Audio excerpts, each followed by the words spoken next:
On them troubles.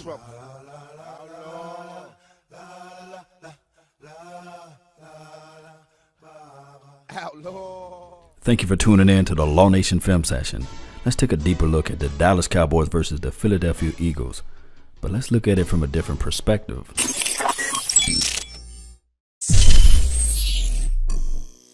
So the New York Giants lose a Pro Bowler, and they look different. That happens. The Green Bay Packers lose a Pro Bowler. They look different. It happens. The Seattle Seahawks lose a couple Pro Bowlers. Their defense look different. It happens. I don't understand the concept behind the Cowboys losing 4 Pro Bowlers, and we somehow want to go fire Jason Garrett, and that it's everybody else's fault. When you don't, like, left tackle is a premier position.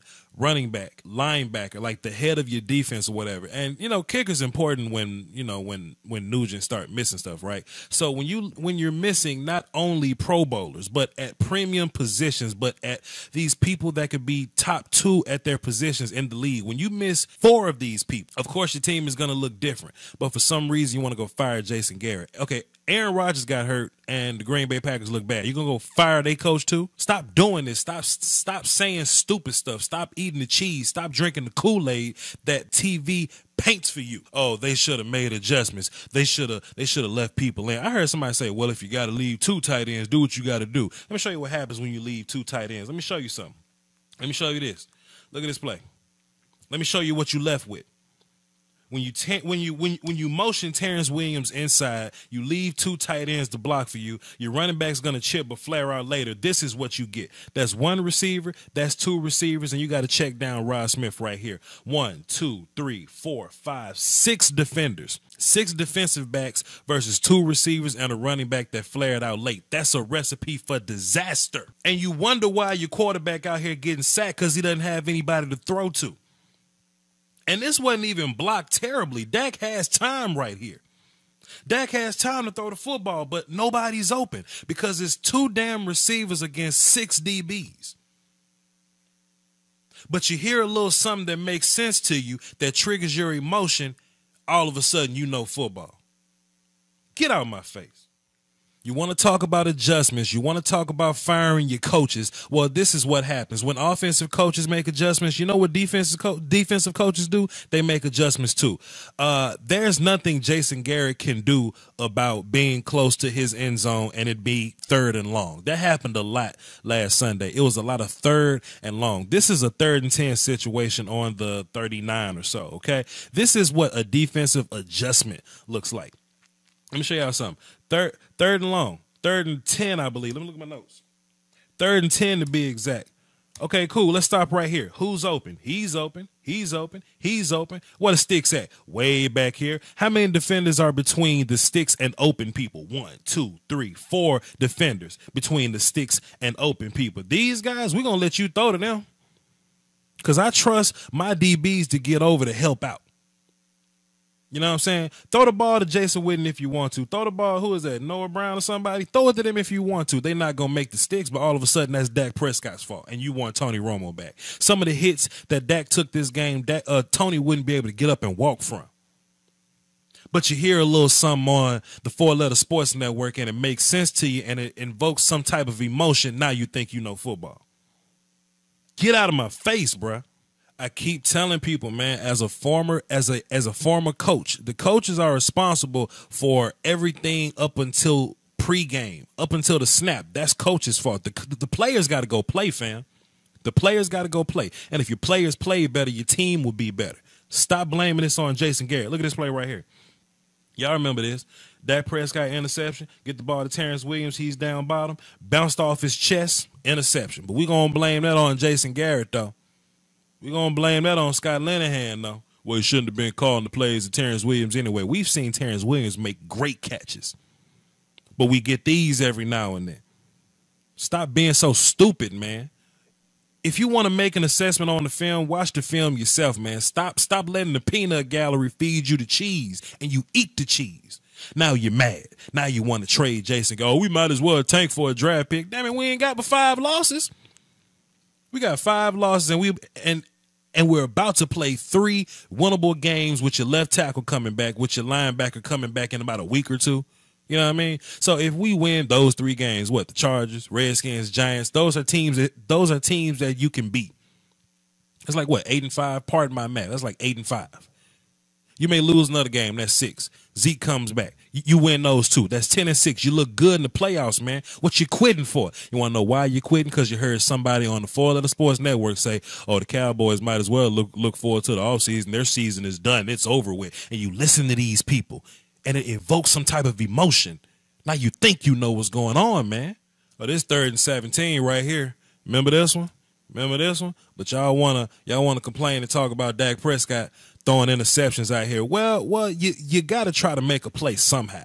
All these guys are open, yes. And don't get me wrong, I will critique Dak and say, look, take this easy throw and see what kind of yak you get and then go from there, or just punt the ball and live to fight another day. Don't throw an interception in this type of position. I will critique Dak on that. But if everybody's looking at you and you're the quarterback and it's 3rd and 18 because the rest of your offense is incompetent, what else you going to do? What else you going to do? Even if you blame that on Dak, how you blame that on coaching? That ain't coaching. That's your quarterback trying to make a play. Your sophomore quarterback trying to make a play. That's another thing that happens with Cowboys fans. And I am a Cowboys fan. I'm not just ranting to talk crazy to y'all. I'm part of this family, bro. Like, we get so ungrateful. Dak wins 13 games next year. Now he's elite.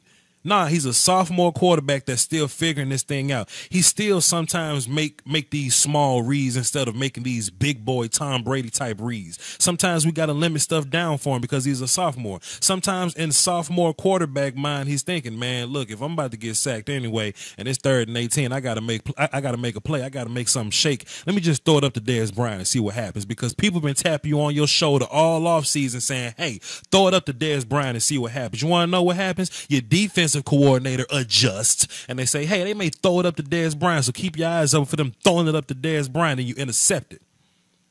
But the 4-letter network, man, look. Well, why are we in so many 3rd and longs? Well, because your Pro Bowl left tackle's missing, so the blocking isn't always the best. Your Pro Bowl running back isn't there, so 1st down and 2nd down wasn't always that good. You got holding penalties and things of that nature, so you end up in a 3rd and 6, which is long, which is a obvious passing down. You can't run on 3rd and 6, damn it, you can't run on 1st and 10, really. So when you and don't get me wrong, Alfred did a pretty good job of running last week. He got yards, he was productive, but he still looked clumsy, and you can clearly tell that 21 was missing. Let me show y'all something. Let me just show y'all this. On 3rd and 6, right, you got Cole Beasley wide open right here. Dak could easily get the ball to Cole Beasley, and he'll probably get 5 yards or so. It's 3rd and 6. He'll probably get 5 yards or so, right? But if you have Ezekiel Elliott, you good with 4th and 1. Especially with this type of field position. If you get 4th and 1 from the 26 with Ezekiel Elliott, you run the ball right there with Ezekiel Elliott and Tyron Smith. You run the ball right there. But nah, you can't be in 4th and 1 situations. You can't be in 4th and 2 situations with your current setup. So you got to take deeper shots downfield. You got to take less efficient throws because you don't have the personnel to get the job done. Stop and think about this, fam. If I just name off the guys on our offense, you got Terrence Williams, in which people don't like. You got Dez Bryant, in which people think he's rusty, overrated, getting paid too much. Cole Beasley, they're double teaming him. Jason Witten, you're calling him old. Jonathan Cooper, who's playing pretty well, we'll talk about that later. Byron Bell, Lael Collins, who's out of position, kind of, sort of. Besides your Pro Bowl center, right guard, and quarterback, where's the talent on your offense? But you want to fire Jason Garrett. You want to play Coach Roulette. You want to somehow get rid of this coach that when his team is healthy, he goes 13-3, 12-4, and he goes off into the playoffs with a bye week. You want to fire that dude, but you may want to take a shot on a guy like Ben McAdoo. You want to go get a guy like Lance Joseph, the dude, the coach with the Broncos or something like that. Then your team takes a step back. Now you're in limbo for another 3 years till you fire him and bring some other question mark in. But you know you can win with Jason Garrett. That's my point about playing roulette with these coaches, fam. What was I even talking about on this point right here? Right. Cool. Cole Beasley could give you 3rd and 4, but you don't trust Alfred Morris running on 4th and 1. So you take these long, ill-advised throws and you somehow blame that on Dez Bryant because the 4-letter network talked you into it, and it evokes some type of emotion, and now you agree with him and you think you know football. Shut up talking to me. I want Dak Prescott to run every single time. Why is he not running? He's running. He's running. You know what happens when a quarterback runs all the time? They get quarterback spies dedicated to him. And look, I'm not acting like I'm some messiah or some prophet, and I just know what I'm talking about. Like I'm some Pro Bowl coach, Super Bowl winning coach, something like that. But I said a couple weeks ago, I prefer Dak not run every single play, because when you do, the defense adjusts and they dedicate somebody to watching Dak Prescott. Well, Dak Prescott doesn't run all the time. So when you don't run all the time, we don't have to dedicate a guy to watch Dak Prescott all the time. So you get wide open looks just like this. There you go, Dak Prescott. I like the occasional chunk run from Dak Prescott opposed to the, oh, I'm going to run often, but now you got a quarterback spot, so you shutting down my run situation. I don't mind this run for a first down. What's the down and distance right here? What's the down and distance? 2nd and 6, I don't mind this. It puts you in another first down, and it puts you in the red zone. But nah, you want to listen to the sport. You want to listen to your friends. You want to go to work and be like, man, Dak Prescott need to run some more. And it evokes some type of emotion. You go, yeah, Dak Prescott should run some more. Deshaun Watson be running. Cam Newton be running. Russell Wilson be running. They all got quarterback spies, fam. Maybe we not them. That's another thing Cowboys do, man. If we had Bill Belichick, Bill Belichick the GOAT, and we ain't got him. If we had Tom Brady, we would look. Tom Brady the GOAT, we ain't got him.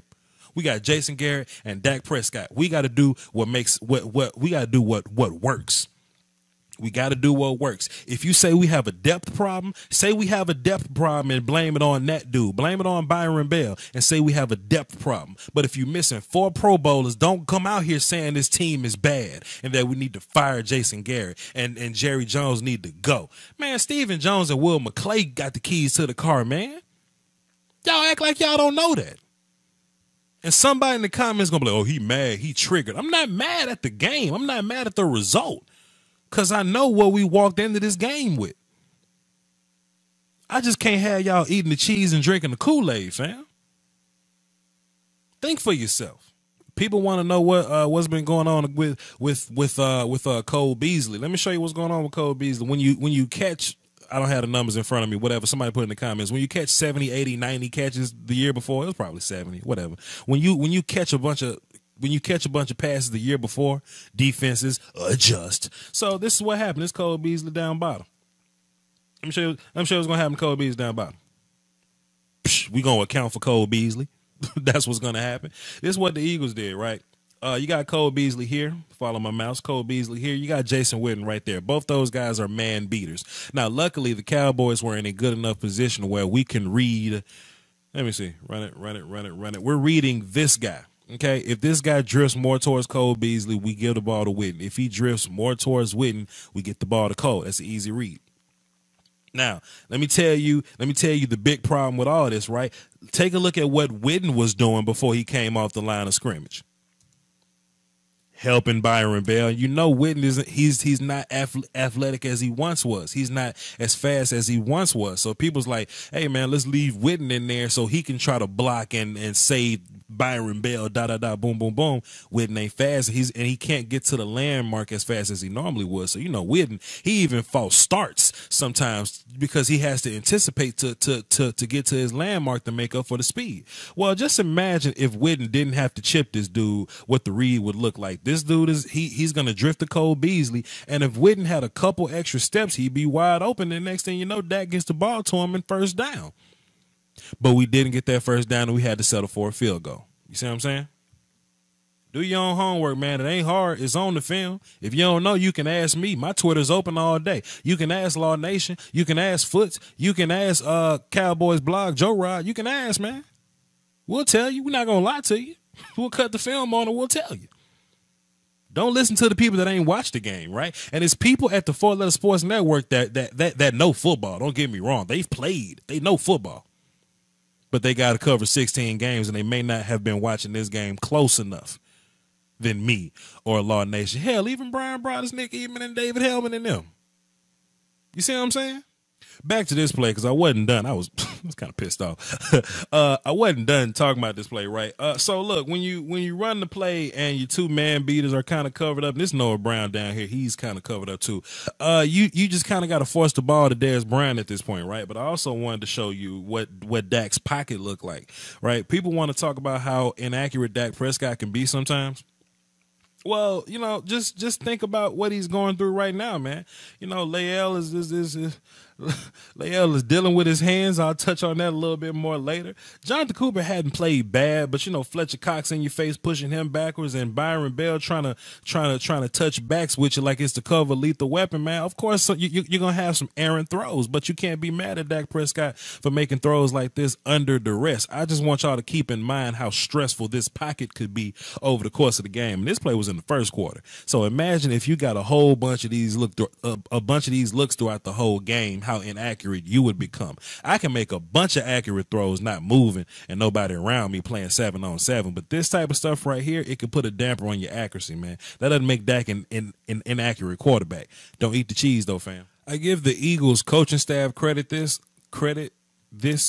whatever. Y'all know what I'm talking about. I give them credit in this. Look at their defensive line, right? Most of their defensive line coaches. When you look at Byron Bell and La'el Collins, they're two big guys playing tackle. They're I ain't gonna call Byron Bell powerful, but La'el's powerful, right? And Byron Bell is better when they get hands on the defender. So if either of these guys miss with their hands, you can take advantage of the position that they give you, right? Let's just take a look at Byron Bell. When you watch how these defensive ends react to the tackles in this game, they clearly worked on not getting touched this week. Like, Byron Bell is in good position here. I'm gonna run it one time, and then I'm gonna come back and I'm gonna talk about it. Dak does get the throw off, by the way, but look at Byron Bell's position. It's not bad. He has some pretty nice kick steps here. He covered a lot of ground, put himself in good space here. But when he uses his hands and he shoots them, right? You see, that's Derek Barnett, which is a technical defensive end, by the way. He's very good with his technique. When you put Derek Barnett over there, he's good at slapping those hands out of the way, and it's putting Byron Bell in bad position. Now, if Byron Bell would have gotten hands on Derek Barnett, and I think I got a couple examples in my notes, then Byron Bell can live to fight another day. But if he doesn't get hands on you at all, Derek Barnett's gonna harass you all night. Let's take a look at La'el Collins. You think he gonna get hands on Brandon Graham right here? Probably not. I just think they sat down in the meeting and they said, man, look, the way to beat La'el Collins is don't let his strong. I ain't trying to cuss so YouTube will hit me and then I end up quitting like Law Nation. That's my homie. Like, if you let La'el get hands on you, he'll whoop you. You know what I mean? So do whatever you got to do at the point of attack. This is the point of attack right here. Right. So if you got to spin to get La'el's hands off of you, let's take a look at Byron Bell. If you just got to slap to get Byron Bell's hands off you, do what you got to do. Right. But besides that, let's see what Travis is doing. Travis, step, quick set, sitting down on him. Not a bad block. Jonathan Cooper has been surprisingly not bad, man. And that's Fletcher Cox right there. That's a fight right there. But I think Jonathan Cooper has finally found his happy place, man. And like I said, this offense will probably be a lot better if Tyron Smith just fit in right there. Then the rest of the offense will probably click a little bit. I was talking to Law Nation. He was like, what if Alfred Morris isn't the answer to our running problem? Why didn't we go get a guy like Jay Ajayi? Well, I don't think we were ready to spend resources on another running back yet because we don't know if Alfred Morris or Rod Smith are bad options. Let's put Tyron Smith in there, then see what our running backs would look like. You see what I'm saying? Opposed to just us struggling with Byron Bell. We just happen to lose Zeke and Tyron and Sean and Dan Bailey at the same damn time. If I can give Byron Bell some praise for a little bit, if I can just come out and say this, he at least will resort to some type of technique to get his fight going, right? Let's take a look at Byron Bell's block right here. It wasn't the greatest, but we did see him somewhat be successful at getting his hands to the inside and establishing a grip lock on the pads of this defensive end right here, right? Let me show you a technique that he used. See how close Byron Bell's feet is to this defender right here, that's not good. You want a wide base and you want to have a little distance. You want your bases to be to have a little distance between you and the defensive end, because it gives you more room to work. Look at Cooper's feet and how far his feet is from this tackle, and the same with Leal right here, and the same with Zach Martin. They have good bases and their feet are far away from the other guy's feet. And that gives them room to work. Byron Bell can't really block this guy with his stance looking like this and his feet so close to his. So there's this technique that we teach. It's where you pop your hips and your feet.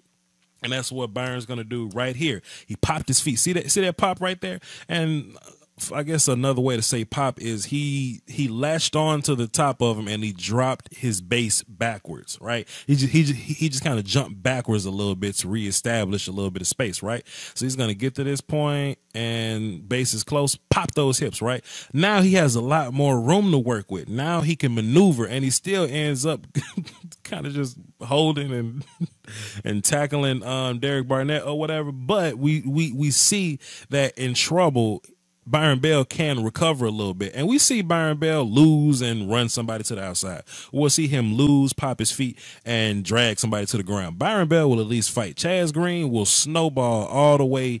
Like, his technique is bad one time, and he'll totally forget he has technique. And he's not a bad technique player. I'm talking about Chaz Green. He's not a bad technique player. It's just that when he loses it, he gets in the game, he's just deer in the headlights at that point. At least Byron Bell will get whooped and figure it out at some point and get whooped again. And again, O-line wasn't bad right here. Let's take a look, see what's going on right here. Let's see. Okay.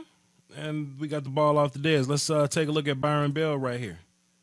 Okay, he's gonna come off the football, hands inside. When he gets hands inside, his initial punch is okay. I'm not ready to call Byron Bell powerful or strong or good or nothing like that. But as long as he gets that initial punch and those hands are inside, see him popping them feet again. All right. I don't mind Byron Bell just not dying right here. You ain't got to whoop nobody. Just don't lose. Jonathan Cooper, once again, not bad, man. I'm fooling with Jonathan Cooper. He's a guard, so he's in a position where he can get help from the center. That's part of the advantage. That's part of the reason why Cooper is not playing tackle, because maybe he's better on the inside. Maybe he's better with dealing with strong people. Maybe he's better when he has a little help from his center. You see what I'm saying? And Jonathan Cooper is doing his job. He ain't Ron Leary, but he's doing his job.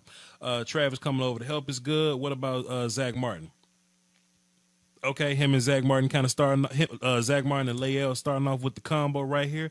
Good job by Leal keeping his eyes out wide and adjusting. If we can say anything about Leal, he's strong as hell and he got good feet. Leal can recover. Leal is way out of position right here, but he's aware enough. You see that helmet turn right there? He's probably watching them right now. You see, they teach offensive linemen. Trust me, I know. They teach offensive linemen, man. Hey, look. You can block this dude without looking at him. Block that dude and look at somebody else. And Leal probably had his eyes on this dude the whole time, right? And that recovery, those feet to hop over and get to the block, it was kind of nasty when he got over there, man. But, hey, look, Dak didn't get hit in the mouth. Sometimes it's ugly, but he got the job done. And he gets the ball out the desk. Completion. Good job. In a tight window. Look at the throw by Dak Prescott. Okay, the window wasn't tight, but still a good throw. You know something else pissed me off? When people be like, we should throw bubbles to Dez more. And then like we throw bubbles to Dez and we're like, why the hell we throwing bubbles to Dez? Fam, like things work sometimes and things don't work sometimes, man. When you see Dez catch the ball, stiff arm 3 people and go running to the end zone, of course you want Dez to catch these bubbles. But when you're in a situation and this happens and he only gets like a yard or two, people only got mad at this because we lost the game. Like if we only got 2 yards, we would have won the game. We probably would have overlooked all this, man. Y'all quit. Don't be a part of the peanut gallery. Look, the peanut gallery gonna be the peanut gallery. We can't stop that, but don't join them. Don't say dumb stuff just to be saying it. And that's basically all I got for y'all today, man. That's all I really wanted to show. It really wasn't too much film, that I wanted to just, showcase or whatever. Like, I didn't want to show the defense because, I mean, y'all know what happened to the defense. Y'all don't need me to come out and say that. Y'all have your own opinions about the defense. When Sean Lee plays, we're better. When Sean Lee does not play, the defense is worse. So y'all didn't need me to come out and say that. I really wanted to touch on the people coming out here saying dumb stuff. Fire Garrett. Do this, do that. So Jerry Jones need to sell the team. I saw somebody on Law Nation's chat box say, "Oh, we need to go sign Reggie Bush. We need to trade Zach Martin." Those people are eating the cheese and drinking the Kool-Aid, and I simply do not want y'all to do that. All right.